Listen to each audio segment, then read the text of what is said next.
ગીર સોમનાથ જિલ્લામાં આવેલ પ્રાંચી તીર્થ ખાતે આજરોજ ચૈત્રી અમાસ નિમિત્તે ભાવિકોનો મહાસાગર ઉમટ્યો હતો. તો ચૈત્રી માસે મોક્ષ પીપળાને પાણી રેડી અને પિતૃમોક્ષ માટે અનેક તર્પણ વિધિ કરી ભાવિકો ધન્ય બન્યા હતા. તો સનાતન ધર્મના વેદો પુરાણો અને શાસ્ત્રોમાં પ્રાચી તીર્થનું મહત્વ અનેરું છે. તો ભાગવતમાં પણ અહીં પ્રથમ પરીક્ષિત મહારાજે ભાગવત કથા શ્રવણ કરી હતી તેવું મનાય છે. તો સાથે ભગવાન શ્રી કૃષ્ણએ યાદવોને મોક્ષ ગતિ અપાવ્યા અને માટે અહીં તર્પણ વિધિ કર્યાનું મનાય છે. તો સાથે પાંડવ કૌરવોએ પણ મોક્ષ ગતિ હેતુ માટે મોક્ષ પીપળાને પાણી રેડી અને પોતાના પિતૃઓને મોક્ષ ગતિ અપાવી હતી તેવું મનાય છે. તો અહીં લોકવાયકા અને કહેવત પણ છે કે 100 વાર કાશી એકવાર પ્રાંચી. આમ પિતૃઓના તર્પણ માટે અહીં તીર્થ પુરોહિતો દ્વારા શાસ્ત્રો અને જ્યોતિષ પ્રમાણે નારાયણ બાલી શ્રાદ્ધ, તર્પણ, નાગબાલી, નારાયણ બલિ, સર્વે પિતૃશ્રાદ્ધ જેવા શ્રાદ્ધો કરાવી અને યજમાન પોતાના પૂર્વજો અને પિતૃઓને મોક્ષ ગતિ અપાવે છે. તો જેના કારણે ગુજરાત રાજ્ય ઉપરાંત દેશ વિદેશના ભાવિકો પિતૃ તર્પણ માટે પ્રાંચી તીર્થ અચૂક આવે છે. તો પિતૃ તર્પણ માટે પણ શાસ્ત્રોના મતે ચૈત્ર માસ ઉત્તમ મનાય છે અને તેમાં પણ આજરોજ ચૈત્રી અમાસ છે એ તર્પણ માટે અતિ ઉત્તમ ગણાય છે. તો આજરોજ ભારે માત્રામાં ભાવિકો પ્રાંચી તીર્થમાં આવી મોક્ષ પીપળાને પાણી રેડી અને પિતૃ શ્રાદ્ધ કરી અને ધન્યતા અનુભવે છે. તો હાલના સમયમાં દરેક વ્યક્તિ ખર્ચ કરી ન શકે, મોટા પિતૃ કાર્ય ન કરી શકે તેવા સામાન્ય વ્યક્તિ પણ પ્રાંચી તીર્થના મોક્ષ પીપળાએ પાણી રેડી અને પોતાના પિતૃઓને મોક્ષ અપાવે છે. જેના કારણે પ્રાંચી તીર્થમાં આજરોજ શ્રદ્ધા અને ભક્તિનો મહાસાગર ઉમટ્યો હતો. તમારું નામ અને પરિચય? મારું નામ વેજાનંદભાઈ દેવાનંદભાઈ સુવા. મારો પરિચય મૂળ અમારું રહેવાસી દ્વારકા છે. આજે ચૈત્ર અમાસ છે, પ્રાચી આવ્યા છો, શું કહેશો આખી વિગત?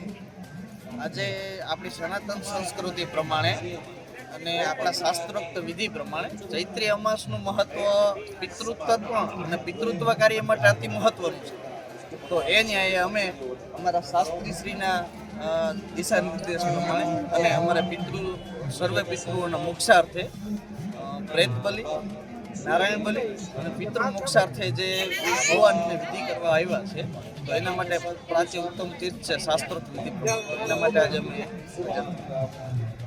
પ્રાચી કેમ? સિદ્ધપુર પાટણ છે, નેપાલ છે, તો પ્રાચી શા માટે? આપણી શાસ્ત્રોક્ત વિધિ પ્રમાણે 100 વખત કાશી અને 1 વખત પ્રાચી એવો અભિગમ આપણા શાસ્ત્રોક્ત અભિગમ ધરાવે છે. તો એ શાસ્ત્રોક્ત અભિગમ પ્રમાણે અમે લોકો પ્રાચી આવ્યા છીએ. મારું નામ સંજય ગોસ્વામી છે, રાજકોટથી આવીએ છીએ. આ ચૈતર મહિનાની અમાસ નિમિત્તે જે પિતૃ કાર્ય મોક્ષાર્થે જે અહીંયા ગુજરાતમાં પ્રાચીના પીપળે કોઈ પણ જાતના પિતૃ, કોઈ પણ જાતના સગા વાલા સંબંધી કુટુંબી અને આનું મહાભારતમાં કીધેલું છે, આપણા ગ્રંથો કહે છે, પુસ્તકો કહે છે, અહીંયા જે પિતૃનું શ્રાદ્ધ એની પાછળ જે કાર્ય થાય છે તે એને પહોંચી જાય છે અને પિતૃને મોક્ષ મળે છે.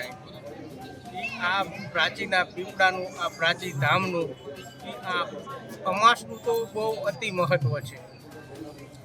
જેથી કરી કોઈ પણ જાત, કોઈ પણ સંપ્રદાય પિતૃ કાર્ય કરી શકે છે અને અહીંયા 100% એને મોક્ષની પ્રાપ્તિ મળે છે.